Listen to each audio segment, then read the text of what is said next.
Bismillahirrahmanirrahim. Assalamualaikum warahmatullahi wabarakatuh. Apa kabar teman-teman semuanya? Insya Allah selalu dalam lindungan Allah Subhanahu wa Ta'ala ya. Alhamdulillah, kembali lagi dengan Ustazah Ona pada mata pelajaran pendidikan agama Islam. Namun sebelum kita memulai pelajaran kita hari ini, alangkah baiknya kita awali dengan membaca doa terlebih dahulu. Sikap berdoa, tangan diangkat, kepala ditundukkan. Berdoa mulai. A'udzu billahi minasyaitonir rajim. Bismillahirrahmanirrahim. Rabbi zidni ilman warzuqni fahman birahmatika ya arhamar rahimin. Amin. Alhamdulillah teman-teman, pada kesempatan ini kita akan membahas tentang kisah Nabi Ishak alaihissalam dan Nabi Yakub alaihissalam. Nah, teman-teman yang soleh dan soleha, pasti kita ketahui bahwa Allah Subhanahu wa Ta'ala telah mengutus banyak nabi dan rasul. Yang wajib kita kenal ada 25 nabi dan rasul. Dari kisah hidup mereka, kita memperoleh banyak teladan atau contoh baik. Kisah hidup mereka yang kita tiru atau ambil pelajaran sejak masa kecil mereka, setelah remaja dan dewasa, sampai masa berat dan hebat ketika para nabi dan rasul itu menyampaikan ajaran Allah Subhanahu wa Ta'ala. Pada saat itu ada yang mau menerima dan ikut, tetapi ada juga yang menolak dan melawan. Di antara nabi dan rasul tersebut ada Nabi Ishak dan Nabi Yakub. Mengenal dan meneladani kisah Nabi Ishak alaihissalam. Nabi Ishak adalah putra Nabi Ibrahim. Ibu Ishak bernama Sarah. Ishak artinya tertawa. Diberi nama Ishak karena ibunya tertawa waktu mendengar kabar dari malaikat Jibril bahwa ia akan mengandung dan melahirkan anak. Padahal umur Sarah waktu itu sudah 99 tahun dan Nabi Ibrahim 120 tahun. Ada juga yang menyebutkan bahwa Sarah pada waktu itu berumur 90 tahun dan Nabi Ibrahim berusia 100 tahun. Kenabian Nabi Ishak disebut dalam Al-Quran surah As-Saffat ayat 12-13 yang artinya, dan kami beri dia kabar gembira dengan kelahiran Ishak, seorang nabi yang termasuk orang-orang soleh. Kami limpahkan keberkahan atasnya dan atas Ishak. Nabi Ishak mengajak kaumnya untuk beribadah dan menyembah Allah tanpa menyekutukannya. Ia juga menerima wahyu dan meneruskan ajaran ayahnya, yaitu Nabi Ibrahim. Nabi Ishak menikah dengan seorang wanita dari Haran atau Irak. Istri Nabi Ishak bernama Rafka binti Batu'il. Setelah 20 tahun menikah, Ishak dikaruniai anak kembar. Yang pertama diberi nama Al-Is dan yang kedua diberi nama Yakub.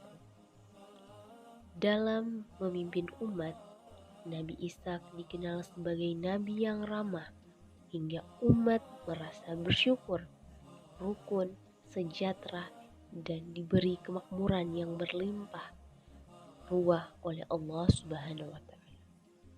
Karena sangat mencintai kepada anak-anaknya, Nabi Ishak mendidik mereka dengan ilmu agama atau tauhid agar nanti bisa memberikan manfaat dunia dan akhirat.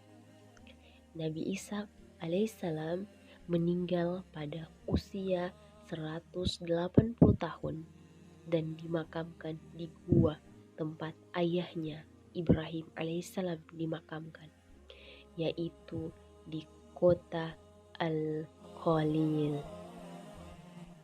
Selanjutnya kita akan mengenal dan meneladani kisah Nabi Yakub alaihissalam. Namun sebelum itu, silakan disimak video berikut ini. Nabi Ishak alaihi salam mempunyai 2 orang anak, yaitu Is atau Aish dan Yakub. Ketika usia Nabi Ishak sudah lanjut, penglihatan dan pendengarannya tidak lagi baik. Ishlah yang setiap hari melayani kebutuhan Nabi Ishak. Itu adalah tanggung jawabnya sebagai anak tertua. Suatu ketika, sang ibu meminta Yakub untuk menyiapkan makanan untuk Nabi Ishak. Yakub mengerjakan perintah ibunya dengan senang hati. Melihat perilaku anaknya yang sangat baik, Nabi Ishak mendoakan Yakub. Beliau berkata, "Semoga engkau menurunkan nabi-nabi dan raja." Ish merasa iri setelah tahu bahwa ayahnya mendoakan Yakub. Ia merasa Yakub telah lancang menggantikan tugasnya menyiapkan makanan untuk ayah. Seharusnya doa itu untuk dirinya, bukan untuk Yakub. Ish kemudian mengancam akan membunuh Yakub agar doa ayahnya itu tidak terwujud. Mengetahui bahwa hubungan kedua putranya tidak harmonis, sang ibu menyuruh Yakub untuk pergi ke Padang Aram, ke rumah pamannya. Yakub pun menuruti perintah ibu. Ia pergi secara sembunyi-sembunyi pada malam hari. Karena kebiasaan inilah, Yakub disebut Israel, yang berarti berjalan di malam hari. Yakub tiba di Padang Aram dengan selamat. Ia kemudian mencari rumah pamannya dan meminta izin untuk tinggal di sana. Sang paman mengizinkan Yakub untuk tinggal. Ia bahkan menganggap Yakub sebagai anaknya sendiri. Laban bin Batwih atau paman Yakub adalah seorang yang dermawan. Ia selalu membagikan sebagian hartanya untuk orang-orang yang tidak mampu. Melihat perilaku pamannya yang begitu terpuji, Yakub lantas menirunya. Kemudian Yakub pun dikenal sebagai dermawan yang baik hati.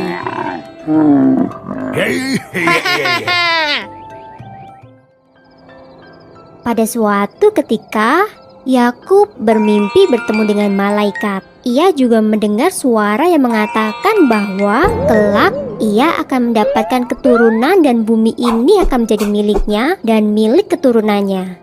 Begitu terbangun, Yakub segera berdoa dan mengucapkan syukur.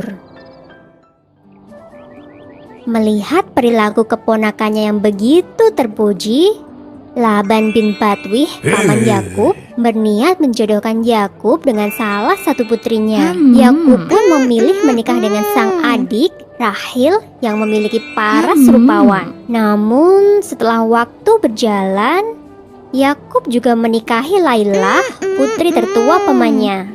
Saat itu menikah dengan kakak adik belum dilarang oleh agama. Yakub juga menikah dengan Zulfa dan Balha. Dari keempat istrinya, Yakub dikaruniai 12 anak laki-laki. Yakub yang kemudian diangkat sebagai nabi mengemban tugas untuk dakwah di Kan'an. Dari anak cucu Nabi Yakub inilah kelak akan lahir beberapa nabi Bani Israel. Mereka adalah Nabi Musa alaihi salam, Nabi Harun alaihi salam, Nabi Ilyas alaihi salam, Nabi Ilyasa alaihi salam, Nabi Dahud alaihi salam, Nabi Sulaiman alaihi salam, Nabi Zakaria alaihi salam, Nabi Yahya alaihi salam, Nabi Isa alaihi salam, dan Nabi Yunus alaihi salam. 11 orang keturunan Nabi Yakub ini nantinya akan diangkat menjadi Nabi Allah. Sumber dalam Al-Quran adalah surat Syod ayat 45-47. Dan ingatlah hamba-hamba kami Ibrahim, Ishak, dan Yakub yang mempunyai perbuatan-perbuatan yang besar dan ilmu-ilmu yang tinggi. Sesungguhnya kami telah mensucikan mereka dengan menganugerahkan kepada mereka akhlak yang tinggi, yaitu selalu mengingatkan manusia kepada negeri akhirat. Sesungguhnya mereka pada sisi kami benar-benar termasuk orang-orang pilihan yang paling baik. Nah, bagaimana teman-teman? Sudah disimakkan videonya tadi? Nah, Ustaz doakan semoga kalian bisa meneladani akhlak dari Nabi Ishak alaihissalam dan Nabi Yakub alaihissalam. Dan hikmah yang kita dapat dari kita belajar tentang meneladani sikap dari Nabi Ishak dan Nabi Yakub alaihissalam, itu pertama kita selalu berdoa kepada Allah agar diberikan akhlak yang baik, kemudian bersemangat membela kebenaran di jalan Allah, kemudian memohon pertolongan hanya kepada Allah, taat kepada orang tua sebagai wujud taat kita kepada perintah Allah, kemudian menghindari akhlak tercela demi mengharap cinta Allah Subhanahu wa taala. Nah, teman-teman, selanjutnya silakan kalian buat tugas halaman 153. Kemudian dikirim melalui grup via Telegram. Nah, mari sama-sama kita tutup pembelajaran ini dengan melafazkan doa kafaratul majelis. Subhanakallahumma bihamdika asyhadu an la ilaha illa anta astaghfiruka wa atubu ilaik. Assalamualaikum warahmatullahi wabarakatuh.